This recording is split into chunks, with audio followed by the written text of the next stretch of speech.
Magandang araw mga guys, it's another day, another vlog na naman syempre.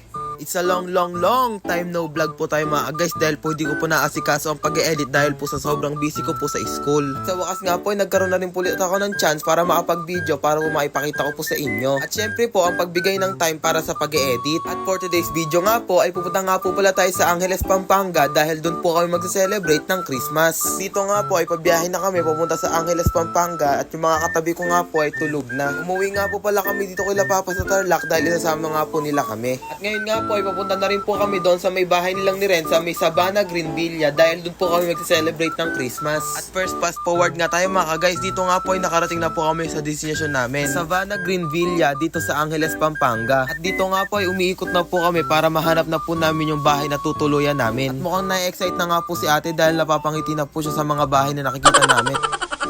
Sobrang gaganda nga rin po pala ng mga bahay dito dahil ganun din po kaganda yung mga presyo. At dito nga po ay nakita na nga po namin yung bahay na tutuluyan namin. Sobrang laki nga po at sobrang ganda rin. At dito nga po ay kinausap na rin po nila Papa yung caretaker dito para po makapag-park na rin po kami at may baba na rin po namin mga gamit namin. At medyo marami pa po kami nga ayusin dahil medyo madami rin po yung dala namin gamit dahil po 3 days po kayo mag-i-stay po dito. Halika na.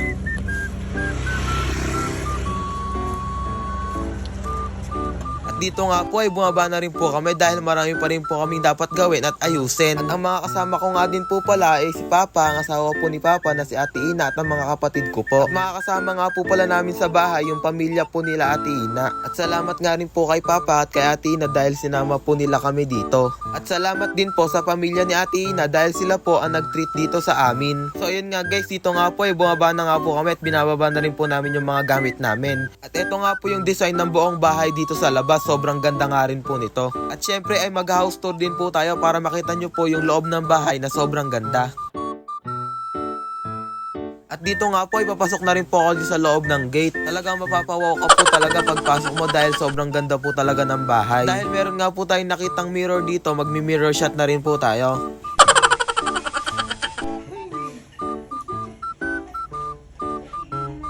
Dito nga po, ipapasok na po kami sa loob ng bahay. Tinanggal nga po pala namin yung tsinelas namin dahil may sariling tsinelas daw po sa loob. At magpo-quick house tour na nga rin po tayo para makita nyo po yung loob at labas ng bahay.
Yun na nga rin po yung buong design ng buong bahay. Napakita ko nga nga rin po sana sa inyo isang kwarto kaso po nakalock pa po. At hindi na nga rin po quick house tour yung nangyari kasi naipakita ko na rin po sa inyo halos lahat. At pagkatapos ko nga po sa inyo maipakita yung mga kwarto ay bumaba na rin po ako agad kasi po ibababa na rin po namin mga gamit namin. At pagkababa ko nga po ay nakita ko pa nga po itong aeroplano kasi malapit lang po pala airport dito. At pagkatapos nga po namin maibaba yung mga gamit namin ay umupo muna po ako saglit kasi po mag-aayos na rin po kami ng design para po sa background namin mamaya pag nag-picture. At nung naayos na nga po namin mga gamit namin, ito po hinanda na rin po namin yung mga gagamitin namin pang design. Nung ihanda na nga po namin mga gagamitin namin pang design ay agad na rin po namin itong ginawa para po mabilis din po kami matapos. At nung natapos na nga po namin gawin, ito na nga po yung kinalabasan. Sobrang ganda nga po na to at bumagay po dahil maganda po yung sala ng bahay. Nung pagkatapos nga po namin mag-ayos ay mga ilang oras lang din po ay dumating na rin po yung mga kasama po namin dito sa bahay. At dito nga po ay kakain na nga rin po kami. Ayun nga po sila papa, nagsasandok na sila ng mga pagkain po nila. At kukuha na nga rin po ako ng kakainin ko pero onti lang po kasi hindi pa naman po ako masyadong nagugutom. At saka hapon na rin po kasi ito kaya hindi rin po ako muna masyadong pagkain kasi po kakain pa po mamaya para sa Noche Buena. At nung pagkatapos ko nga po magsandok ng pagkain ko, ito nga po pala sila ate saka sila Teya at sila papa, kumakain na nga po pala sila. At ito na nga rin po pala kinuha kong pagkain ko, onti nga lang po kasi hindi pa naman po talaga ako nagugutom. Nung pagkatapos nga po namin kumain, ito nga po naupo na lang po kami rito at nagpahinga na lang po at nanonood po ng TV. At second fast forward nga tayo mga guys, dito nga po malapit na po mag alas 12 kaya nagbis na rin po kami ng suotin namin. Bali nagsuot nga po pala kami dito ng terno-terno para nga daw po maganda tignan. At dito nga po mag-picture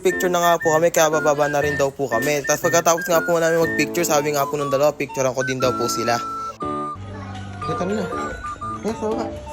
At nung pagkatapos nga po namin mag-picture, dito nga po ay pinapababa na po kami kasi kakain na nga daw po at malapit na mag alas 12. Kaya nga po dito ay bumaba na rin po kami ni Taya at sinakay ko nga po siya kasi po baka po malaglag sa hagdan. At nung pagkababa nga po namin ay lumabas na rin po muna kami lapapa kasi po meron pong fireworks. Ang kaso po nung pagkalabas po namin lapapa ay natapos naman na po kaya po nag-mirror shot na lang po kami. Hello! For today's video. At habang inaantay nga po namin mga fireworks na nandito po muna kami nakatambay sa labas. At maya maya nga po ay meron na nga po ulit fireworks kaya lumabas na po kami kaagad.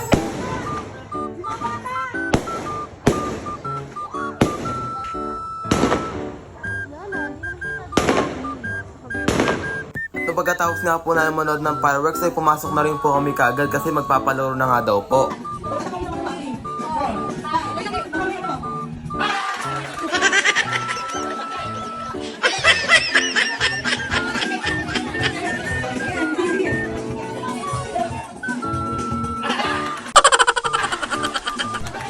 Dito nga ay sumali rin ako dahil pag nanalo nga ay bibigyan ng pera.